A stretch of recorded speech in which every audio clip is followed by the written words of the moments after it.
तो अब हम लोग डिस्कस करेंगे Bohr's model of hydrogen atom के बारे में। बोर का जो hydrogen Bohr's model of for hydrogen atom को ध्यान में रखते हुए जो बोर्स का एटॉमिक मॉडल था उसको अब हम लोग पढ़ेंगे। लेकिन इससे पहले चलिए कुछ पुरानी चीज़ों को एक बार पढ़ लेते हैं।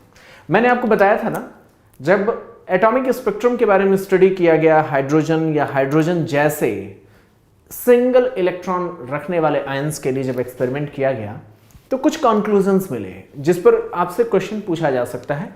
जैसे एनसीईआरटी ने बोला है हाइड्रोजन लाइक एटम्स के लिए हम फार्मूला क्या बना सकते हैं। Hydrogen like single electron containing ions के लिए जो हमारा फार्मूला बनता है 1/λ r z square divided r z square 1/n1 square minus 1/n2 square, ये हमारा फार्मूला होता है। ये जनरलाइज फार्मूला हम कह सकते हैं।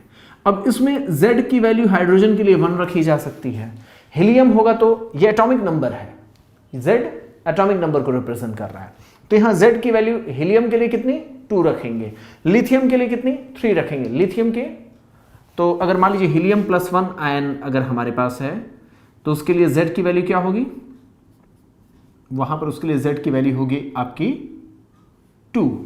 लिथियम 2+ के लिए z की वैल्यू कितनी होगी 3। तो इस तरीके से हम इस क्वेश्चन को सॉल्व करते हैं। यहां पर एक क्वेश्चन है कि हाइड्रोजन एटम के में इलेक्ट्रॉन के किस ट्रांजिशन के लिए, मैं थोड़ा सा क्वेश्चन को बहुत शॉर्टकट में लिखे हुआ हूं तो आप समझ लें एनसीईआरटी का ही क्वेश्चन है। हाइड्रोजन एटम में इलेक्ट्रॉन्स के किस ट्रांजिशन के लिए वही वेवलेंथ मिलेगा। सवाल ये कह रहे हैं कि हाइड्रोजन एटम में इलेक्ट्रॉन्स के ट्रांजिशन के लिए किस ट्रांजिशन के लिए वही वेवलेंथ मिलेगा जो हीलियम आयन के लिए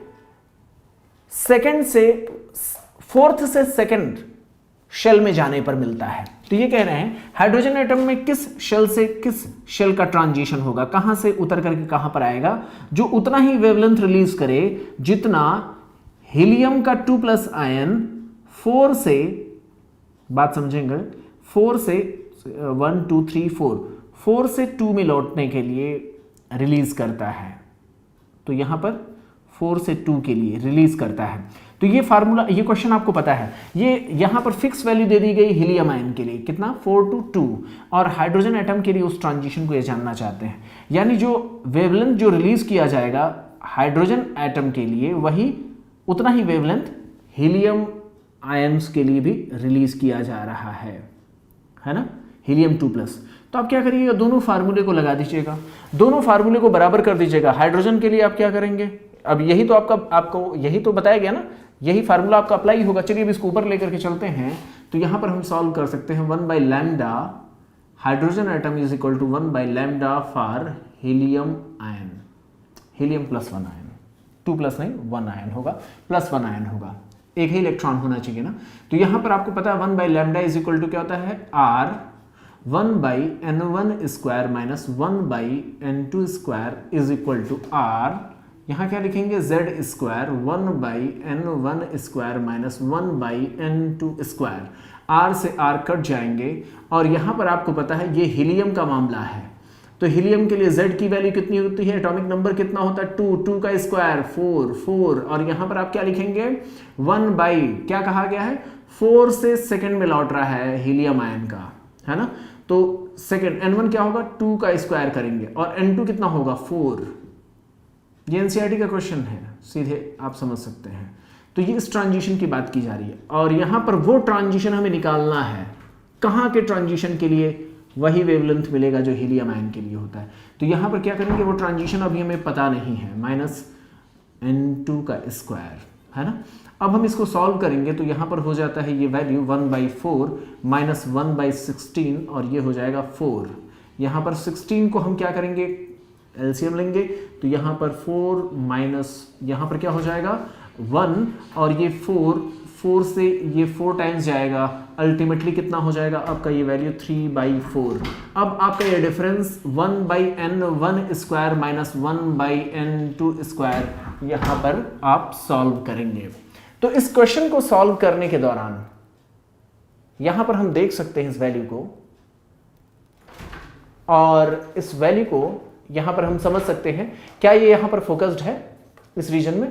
तो यहां पर हम देखेंगे, इस चीज को समझने की कोशिश करेंगे कि ये जो वैल्यू हम लोगों ने यहां पर प्रूव किया है वो वैल्यू क्या यहां पर दिखाई दे रही है। तो इस चीज की मदद से हमने 1/n1² minus 1/n2² is equal to 3/4 यानी 0.74 आना चाहिए। तो ये कितने के डिफरेंस पर होगा? तो ये एक्चुअली ये डिफरेंस आता है 1/2² माइनस 1/3²। ये आपको एज्यूम करना पड़ेगा, तब जाकर के ये वैल्यू आप रख करके ये डिफरेंस आप चेक करेंगे। तो एक्चुअली हाइड्रोजन एटम के लिए 3 सेकेंड में लौटने पर वही वैल्यू मिलेगी जो यहां पर आपको 4 से 2 के लिए मिल रही है। तो इस तरीके से हमारे इस क्वेश्चन का आंसर आएगा। जो भी वैल्यू होगी उसको आप चेक कर लीजिएगा, ठीक है। मैं एक एजम्पशन आपको बता रहा हूं कि इस तरीके से हम इस क्वेश्चन को बना सकते हैं, ठीक है। यहां भी ये कितने का डिफरेंस होगा आप लगा करके इसमें वैल्यू डाल कर चेक करिएगा, शायद जिसके लिए ये वैल्यू सेट हो जाए उसके लिए आप बता देंगे। बामर सीरीज के लिए अगर दिया होगा तो 2 और 3 का वैल्यू शायद यहां पर आना चाहिए। अब बात करते हैं, यहां पर ये क्वेश्चन हमने सॉल्व किया। अब यहां नीचे दिया हुआ बामर सीरीज के लिए एक और बात कही गई है। यहां पर देखें, बामर सीरीज में हाइड्रोजन एटम के लिए एक्सपेरिमेंट किया जा रहा है। तो ये कह रहे हैं कि बामर सीरीज में हाइड्रोजन एटम के लिए जब ये एक्सपेरिमेंट किया जाता है तो मिनिमम वेवलेंथ कब आपको मिलेगा? मिनिमम वेवलेंथ किस ट्रांजिशन में मिलेगा? बामर सीरीज के किस ट्रांजिशन में मिनिमम वेवलेंथ मिलेगा? तो ये अगर आपसे सवाल पूछा जाए कि किस ट्रांजिशन में मिनिमम वेवलेंथ मिलेगा, ये बात अगर पूछा गया, मिनिमम वेवलेंथ का मतलब क्या? E is equal to hc/λ के फार्मूले में अगर आप जाते हैं तो लैम्डा मिनिमम यानी एनर्जी क्या होगा बताइए ना? एनर्जी मैक्सिमम होगा। तो लैम्डा मिनिमम है तो एनर्जी क्या होगा? मैक्सिमम होगा। तो मैक्सिमम एनर्जी कब मिलेगी? आप लैम्डा पर ध्यान ना दें, एनर्जी पे ध्यान दें। मैक्सिमम एनर्जी कब रिलीज होगा? जब मैक्सिमम ट्रांजिशन होगा। मैक्सिमम ट्रांजिशन क्या हो सकता है? जितना ही ज्यादा दूरी से आएगा। कहां से ज्यादा दूरी? क्या सेकंड से थर्ड? नहीं। थर्ड से सेकंड? नहीं। क्या फोर्थ से सेकंड? नहीं। ये तो ऑप्शन होना ही नहीं चाहिए। इनफाइनाइट से जब सेकंड पर आएगा तो सबसे ज्यादा एनर्जी रिलीज करेगा। तो इस तरीके से मैक्सिमम एनर्जी कब रिलीज होगी? जब सबसे ऊपर से वो लौट करके आएगा। तो इनफाइनाइट ही हो सकता है। तो इनफाइनाइट से जब सेकंड में लौटता है तो ऐसी बात होती है। इस तरीके से हमने एक कॉन्सेप्ट बनाने की कोशिश किया है और इस क्वेश्चन को सॉल्व करने की कोशिश किया, जिसकी मदद से थोड़ा कॉन्सेप्ट क्लियर हुए हैं। घबराइए नहीं, कुछ चीजें समझ में भी आती हैं, कुछ चीजें नहीं भी समझ में आती हैं। ऑनलाइन थोड़ा ये दिक्कतें होती हैं, लेकिन आप अपना कॉन्फिडेंस बनाए रखिएगा। मैं पूरी कोशिश करता हूं, इसलिए कई बार उस चीज को बोल देता हूं ताकि आपको बात समझ में आ जाए। बोर्स का एटॉमिक मॉडल जो था, जो खास तौर पे हाइड्रोजन एटम या हाइड्रोजन जैसे सिंगल इलेक्ट्रॉन रखने वाले आयंस के लिए दिया गया था, इनका एटॉमिक मॉडल 3 बातों पर आधारित था। ये 3 चीजों पर आधारित था। इसमें उन्होंने रदरफोर्ड के एटॉमिक मॉडल को शामिल किया, उसकी गलतियों को दूर करने के लिए अगले जो 2 थियरी की मदद लिया था वो इसलिए लिया था ताकि वो रदरफोर्ड की गलतियों को दूर कर सकें। तो दूसरा उन्होंने किया था प्लैंक्स की क्वांटम थियरी को उन्होंने एक्सेप्ट किया था, और तीसरा उन्होंने किया था एटॉमिक स्पेक्ट्रम से मिलने वाली जानकारी। तो ये 2 चीजें इसलिए उन्होंने शामिल किया ताकि वो रदरफोर्ड की कमियों को दूर कर सके, और इस तरीके से उन्होंने अपना पूरा का पूरा मॉडल बनाया। यहां तक जितना भी हमने पढ़ा है वही बात अब हमें डिस्कस करना है। एक्चुअली यहां पर अब हम जितनी भी बातें पढ़ चुके हैं उसी चीज को समराइज करना है। बोर्स के एटॉमिक मॉडल में कुछ भी नया नहीं है। बोर ने क्या कहा था? बोर ने कहा था इलेक्ट्रॉन रिवॉल्व करते हैं विद फिक्स्ड रेडियस और फिक्स एनर्जी। वो क्या करते हैं? इस तरीके से रिवॉल्व करते हैं कि उनकी रेडियस हमेशा फिक्स्ड होती है और उस फिक्स्ड रेडियस पर चलने के दौरान उसकी एनर्जी फिक्स होती है। इतनी फिक्स होती है वैल्यू कि हम उसको कह सकते हैं स्टेशनरी स्टेट्स। उसके उस फिक्स पाथ को हम क्या कह सकते हैं? Stationery states.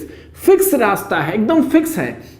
इलेक्ट्रॉन्स जो होते हैं जब न्यूक्लियस के चारों ओर घूमते हैं तो रदरफोर्ड ने कहा था कि रैंडमली घूमते रहते हैं, लेकिन रदरफोर्ड की यही बात गलत साबित हुई थी ना। उन्होंने कह दिया था रैंडमली घूमते रहते हैं। तो रैंडमली घूमेगा तो रेडिएशन इमिट होगी, रैंडमली घूमेगा तो रेडिएशन इमिट होगी। यह बात कह करके रदरफोर्ड का एटॉमिक मॉडल फेल हो गया था। लेकिन यहां पर कहा गया कि इलेक्ट्रॉन्स जब रिवॉल्व करते हैं तो कुछ फिक्स एनर्जी के फिक्स रेडियस पर रिवॉल्व करते हैं। हाइड्रोजन की बात कर रहे हैं तो मान लीजिए हम एक ही इलेक्ट्रॉन की बात करेंगे। तो इलेक्ट्रॉन जब भी रिवॉल्व करता है तो फिक्स रेडियस पर रिवॉल्व करता है।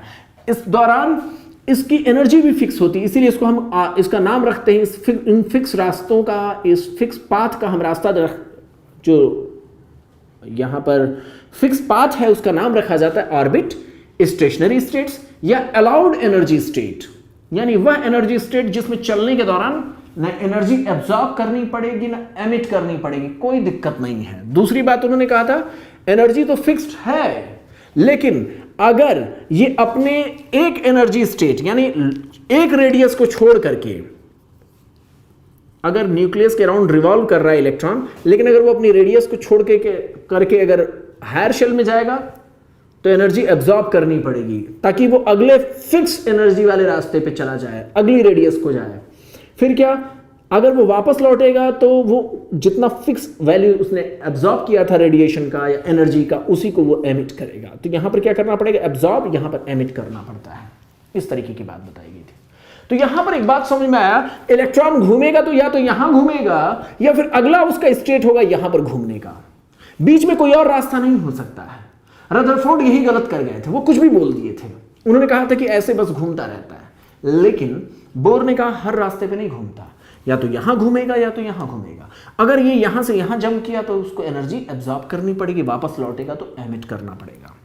इस दौरान क्या होता है, जब एब्जॉर्ब करना पड़ता है, जब ये एब्जॉर्ब करेगा तो एक फिक्स वैल्यू, एनर्जी की फिक्स वैल्यू को ही वो एब्जॉर्ब करेगा या एमिट करेगा। कितना, जितना इनके एनर्जी लेवल का डिफरेंस होता है। इस पर हम एक्सपेरिमेंट कर चुके हैं, मैंने आपको बताया था ना कि इलेक्ट्रॉन्स के ये जो एनर्जी लेवल्स होते हैं ये कैसे होते हैं, निगेटिव में होते हैं। क्यों निगेटिव में होते हैं, इसको मैंने प्यार की कहानी से पिछले लेक्चर में समझाया है। ये इलेक्ट्रॉन इस न्यूक्लियस के प्यार में यहां पर चक्कर काट रहा है, ये इसकी गर्लफ्रेंड है, ये इसका बॉयफ्रेंड है, मैं तेरी गर्लफ्रेंड तू मेरा बॉयफ्रेंड, है ना। तो यहां पर क्या है, ये इलेक्ट्रॉन इस न्यूक्लियस के चारों ओर इसके प्यार में घूम रहा है। इसके लिए ये अपनी खुद की एनर्जी खत्म करके इस इलेक्ट्रॉन इस न्यूक्लियस के चारों रिवॉल्व कर रहा है, इसलिए इसकी एनर्जी निगेटिव में होती है। जो भी प्यार करता है वो बर्बाद होता है, ये भी बर्बाद हो गया है, निगेटिव में है। समझ गया। तो अगर ये इस रास्ते के बजाय ऊपर के रास्ते में जाएगा तो एनर्जी एब्जॉर्ब करेगा, जितना गैप होगा उतना एब्जॉर्ब करना पड़ेगा। कितनी एनर्जी, एच न्यू के बराबर। तो कितनी फ्रीक्वेंसी की रेडिएशन एब्जॉर्ब करनी पड़ेगी, delta E divided by H. H क्या है, प्लैंक्स कांस्टेंट। ये इनकी एनर्जी का डिफरेंस है। इस तरीके की बात समझ में आई। अब इस बात में थोड़ा सा आगे बढ़ते समय, जब हम थोड़ा आगे बढ़ते हैं तो खुद में समझ में आता है कि बोर ने ये सब बातें बोल कैसे दिया, ये सारी बातें बोल कैसे रहे हैं कि एक फिक्स पाथ है या फिर ये फिक्स एनर्जी का पाथ है, उसमें इलेक्ट्रॉन जब रिवॉल्व करता है तो बस करता रहता है, उसको ना एनर्जी एब्जॉर्ब करना पड़ता ना एमिट करना पड़ता, वो रास्ता हमेशा फिक्स होता है। उस पाथ को अगर छोड़ेगा तभी चेंजेस होते हैं, ये सारी चीजें कही गई, इस तरीके की बातें आई। लेकिन लोगों ने कहा कि ये बात आप कह किस आधार पर रहे हैं, तो उन्होंने कहा कि एक्चुअली इलेक्ट्रॉन्स को रिवॉल्व करने के लिए, न्यूक्लियस के चारों ओर इलेक्ट्रॉन्स को रिवॉल्व करने के लिए वही पाथ अलाउ किए जाते हैं जहां पर रिवॉल्व करने के दौरान, न्यूक्लियस के चारों ओर इलेक्ट्रॉन्स को रिवॉल्व करने के लिए वही पाथ अलाउ किए जाते हैं जिस पर रिवॉल्व करने के दौरान इलेक्ट्रॉन के मास, वेलोसिटी और रेडियस का मल्टीप्लिकेशन, वही पाथ अलाउ किए जाते हैं जिस पर रिवॉल्व करने के दौरान इलेक्ट्रॉन की वेलोसिटी, इलेक्ट्रॉन का रेडियस और इलेक्ट्रॉन के मास यानी एंगुलर मोमेंटम हम इसको कहते हैं, इसको हम क्या कहते हैं, इस मल्टीप्लिकेशन को कहते हैं एंगुलर मोमेंटम, उसकी वैल्यू h/2π का इंटीग्रल मल्टीपल होती है। वही पाथ केवल अलाउ किए जाते हैं, यानी पहला पाथ वो मिलेगा जहां पर रिवॉल्व करने के दौरान इलेक्ट्रॉन का एंगुलर मोमेंटम h/2π होता है। दूसरा पाथ वो अलाउ किया जाएगा जहां पर रिवॉल्व करने के दौरान इलेक्ट्रॉन का एंगुलर मोमेंटम 2h/2π होता है। तीसरा पाथ वो अलाउ किया जाएगा जहां पर उसके एंगुलर मोमेंटम की वैल्यू 3h/3π हो जाएगी। क्या आप बात समझ पा रहे हैं? इसको फील करिए, कुछ चीजें समझी जाती हैं, उसके साथ साथ उसको महसूस भी की जाती हैं। यहां पर देखिए, यहां पर क्या है, इलेक्ट्रॉन का रेडियस छोटा है, ठीक है, इलेक्ट्रॉन का रेडियस छोटा है, तो यही वजह है कि यहां पर देखिए mvr की वैल्यू h/2π आई। दूसरा रेडियस बड़ा है तो क्या हुआ 2h/2πi है। इस दौरान वेलोसिटी भी इस तरीके से एडजस्ट होता है कि यहां एंगुलर मोमेंटम की वैल्यू 2h/2πi हो जाती है। तीसरा पाथ वही अलाउ किया जाएगा जहां पर एंगुलर मोमेंटम 3h/2πi हो जाएगी। हर पाथ अलाउ नहीं किया जाएगा। क्या 0.5h/2πi का पाथ अलाउ किया जाएगा? नहीं, ऐसा कोई पाथ अलाउ नहीं किया जाएगा। क्या 2.5h/2πi का पाथ अलाउ किया जाएगा? नहीं, ऐसा कोई पाथ अलाउ नहीं किया जाएगा। इंटीग्रल मल्टीपल होना चाहिए, 1h/2πi होना चाहिए, 2h/2πi होना चाहिए, 3h/3πi होना चाहिए। इस तरीके से उन्होंने रेडियस की फिक्स वैल्यूज के बारे में बताया। रेडियस की फिक्स वैल्यू, जो रेडियस की फिक्स वैल्यू थी वो या तो पहली रेडियस होगी, दूसरी रेडियस होगी, तीसरी रेडियस होगी। ये इन्हीं रेडियस में इलेक्ट्रॉन्स रिवॉल्व करते हैं और इसी आधार पर उन्होंने उन रेडियस के लिए क्या नाम दिया था? Energy states, fixed energy state, allowed energy state, orbit, shell, ये सारे नाम दिए गए। इसमें उसको आगे चल करके हम जो क्वांटम नंबर का कॉन्सेप्ट पढ़ेंगे तो जो पहले पाथ के लिए हम जो n ये जो है ना, इस वैल्यू को हम प्रिंसिपल क्वांटम नंबर के बारे में बताएंगे। ऑर्बिट्स या शेल को रिप्रेजेंट करता है, आगे हम पढ़ेंगे। फिर रेडियस की जो वैल्यू होती है, जब इस तरीके की बातें हुई ना, अब आगे की बात मैं आपको बताऊं तो यहीं पर आप लिंक करेंगे। बड़ा ही सुन करके बड़ा ही अच्छा लगता है कि रदरफोर्ड कितने महान, बोर्स कितने महान रहे होंगे। बोर्स का जो एटॉमिक मॉडल था कितना बड़ा था। जब बोर ने कहा होगा कि न्यूक्लियस के चारों जब इलेक्ट्रॉन रिवॉल्व करते हैं तो उस दौरान, रिवॉल्व करने के दौरान उसको ना तो एनर्जी अब्सॉर्ब करनी पड़ती है और ना ही एनर्जी एमिट करनी पड़ती। इतनी फिक्स वैल्यू होती है उसके एनर्जी की। तो जब बोर ने अपनी इस बात को समझाया कि एनर्जी फिक्स होती है, पाथ फिक्स होता है, तो लोगों ने कहा कि अगर आप कह रहे हो पाथ फिक्स है, एनर्जी फिक्स है, तो आप बताओ उस पाथ की रेडियस कितनी होगी, उस पाथ की एनर्जी कितनी होगी, उस पाथ में घूम रहे इलेक्ट्रॉन की वेलोसिटी कितनी होगी, उसकी रेडियस बताइए ना, जो फिक्स पाथ आप कह रहे हो। तो उसको उन्होंने कैलकुलेट करके बताया। उन्होंने बताया r0 is equal to n²a। n क्या है? आप कौन सी रेडियस कैलकुलेट करना चाहते हैं, है ना? तो अगर आप पहली रेडियस देखना चाहते हैं तो r is equal to n²a। यहां पर n means number of shell. पहली शेल के बारे में, पहली शेल की रेडियस कैलकुलेट कर रहे हैं तो n की वैल्यू 1 रखिए। दूसरी शेल यानी दूसरे रेडियस, दूसरी वैल्यू के मतलब न्यूक्लियस के चारों कई शेल पॉसिबल है ना। पहले शेल के लिए n इज इक्वल टू 1, दूसरे शेल के लिए n इज इक्वल टू 2। तो इस तरीके से आप वैल्यू यहां पर रख सकते हैं।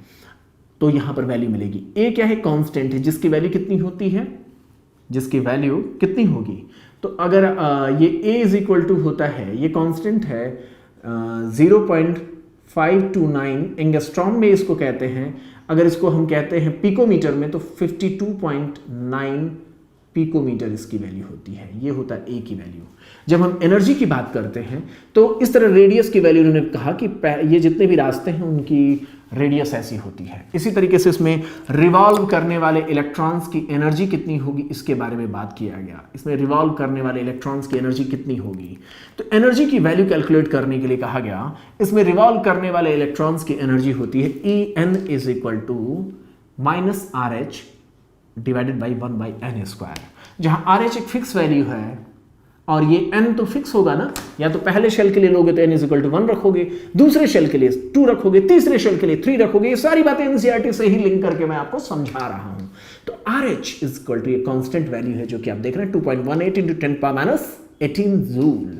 अब ये n, तो पहले शेल में घूमने वाले इलेक्ट्रॉन्स की एनर्जी देखिए उसने फिक्स बता दिया। ये माइनस साइन क्या बता रहा है आप समझ रहे हैं। एनसीईआरटी ने इस बात को समझाने, माइनस को ही समझाने के लिए एक पूरा टेबल दे रखा है, पूरा टेबल में एक्सप्लेन किया। वो बात आप बहुत आराम से समझ चुके हैं। बाद में चल करके समझ में आया कि बोर्स का जो एटॉमिक मॉडल है वो ना सिर्फ हाइड्रोजन बल्कि हाइड्रोजन लाइक दूसरे आयंस के लिए भी पॉसिबल हैं जिनके पास हैविंग सिंगल इलेक्ट्रॉन्स, है ना, जिनके पास सिंगल इलेक्ट्रॉन होते हैं उनके लिए भी पॉसिबल है। तो En, जैसे En इज इक्वल टू, सारी बातें वही पुराने फार्मूले ही हैं लेकिन यहाँ Z² डाल दिया गया, फार्मूले को जनरलाइज कर दिया गया, है ना।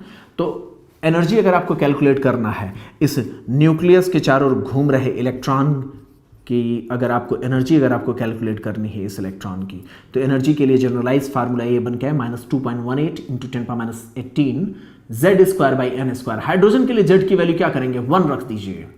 लिथियम होगा तो लिथियम 2+ के लिए कितना रखेंगे बताइए ना।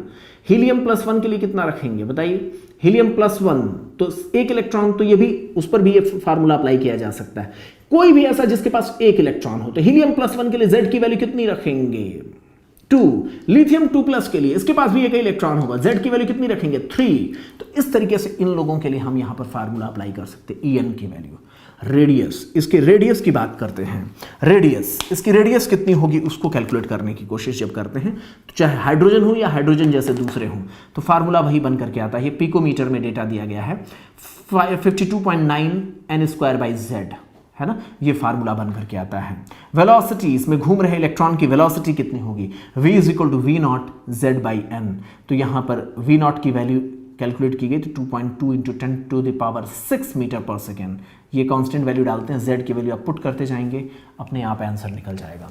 तो इस तरीके से हमने ये बोर के एटॉमिक मॉडल में इस चीज़ को समझ लिया है कि इलेक्ट्रॉन जब रिवॉल्व करते हैं, इलेक्ट्रॉन जब घूमते हैं, तो वो कितनी एनर्जी के साथ घूमेंगे, मतलब जिस पाथ पर घूमेंगे उस पाथ पर घूमने के दौरान उनकी एनर्जी कितनी होगी, कितनी रेडियस होगी, कितनी वेलोसिटी होगी, इन सारी चीज़ों को कितना सक्सेसफुली बोर्स ने एक्सप्लेन किया था। लेकिन आगे चल करके हम देखेंगे बोर का एटॉमिक मॉडल भी गलत होगा। क्यों गलत होगा? बोर ने एक गलती किया था। आप जानते हैं क्या गलती किया था? फिर प्यार की कहानी पर लौटते हैं। केमिस्ट्री केवल प्यार ही प्यार है ना। ये प्यार ऐसा है जो एटम्स के बीच में होता है, न्यूक्लियस और इलेक्ट्रॉन्स के बीच होता है। आप जानते हैं ना, प्यार तभी सच्चा माना जाता है जब आप जिससे प्यार करें वो आपको भी प्यार करे, वरना एक तरफा प्यार नहीं होता है ना। आप अकेले किसी से प्यार नहीं कर सकते। वैसे ही क्या होता है, nature love symmetry, nature love symmetry, ये बात याद रखिएगा।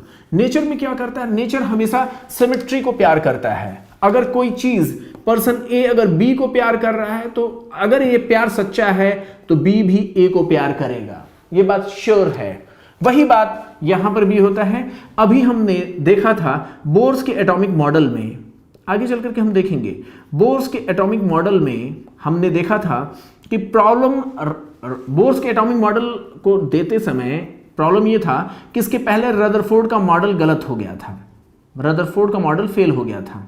और रदरफोर्ड के मॉडल को सही करने के लिए और उसके बाद अपना मॉडल देने के लिए बोर ने क्या किया था, इन्होंने लाइट के पार्टिकल नेचर को एक्सेप्ट किया था। लाइट का पार्टिकल नेचर, बात समझ पा रहे हैं? लाइट का पार्टिकल नेचर। बोर ने अपने एटॉमिक मॉडल में यह कहा कि इलेक्ट्रॉन्स चूंकि पार्टिकल होते हैं, बहुत छोटे पार्टिकल होते हैं, तो इनके साथ जब इंटरेक्शन होता लाइट का तो पैकेट्स के रूप में होगा, यह बात उन्होंने कहा। इस पूरे बोर के एटॉमिक मॉडल की खास बात क्या थी, लाइट का पार्टिकल नेचर एक्सेप्ट किया गया था, प्लैंक की क्वांटम थ्योरी को एक्सेप्ट किया था। इसका कंक्लूजन ये था, लाइट जो है वेव, लाइट जो है वेव, उसको पार्टिकल मान लिया गया। पर्सन ए ने ए बी की ओर चला गया, है ना।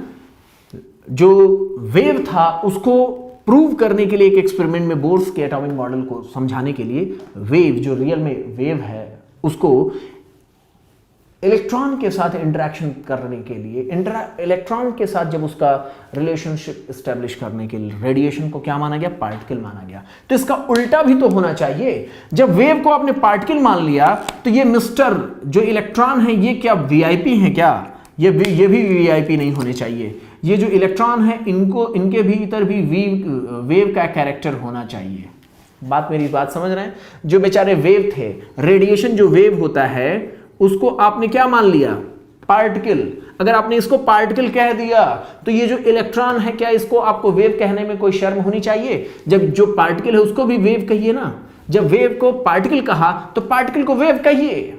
नेचर लव सिमेट्री, अगर ये हो गया तो ये हो जाना चाहिए। अगर वेव को आपने पार्टिकल कह दिया तो पार्टिकल को भी वेव होना चाहिए। ये बात समझ पा रहे हैं? इलेक्ट्रॉन का भी वेव कैरेक्टर होना चाहिए। इलेक्ट्रॉन के पास, जो इसको आप पार्टिकल समझ रहे हैं, उसके पास भी वेव का कैरेक्टर होना चाहिए। यह बात आगे साइंटिस्ट लोगों ने दुनिया के सामने रखा। तो बोर का एटॉमिक मॉडल आधी अधूरी बात कहा। उसने कहा लाइट का डुअल बिहेवियर है, रेडिएशन का डुअल बिहेवियर है। Radiation, light dual behaviour show करता है। पार्टिकल नेचर, वेव नेचर और पार्टिकल नेचर दोनों शो करता है। लेकिन ये उल्टी बात नहीं कहता, इलेक्ट्रॉन के डुअल बिहेवियर की बात नहीं करता। इलेक्ट्रॉन का डुअल बिहेवियर इसने नहीं बताया था। उनको नहीं पता था कि इलेक्ट्रॉन का भी डुअल बिहेवियर हो सकता है। चूंकि ये बात पता नहीं था तो इसकी एक लिमिटेशन हो गई, ये आधी दूरी तक गई, उसके बाद आगे की बात वो क्लियर नहीं कर पाए। बोर के मॉडल का यही गलती था। उन्होंने रेडिएशन की डुअलिटी को तो एक्सेप्ट किया, लेकिन वो मैटर यानी इलेक्ट्रॉन की डुअलिटी के बारे में नहीं जानते थे। आगे चल करके इसको करेक्ट किया गया और ये माना गया कि अगर रेडिएशन का डुअल कैरेक्टर है तो मैटर का भी डुअल कैरेक्टर होना चाहिए।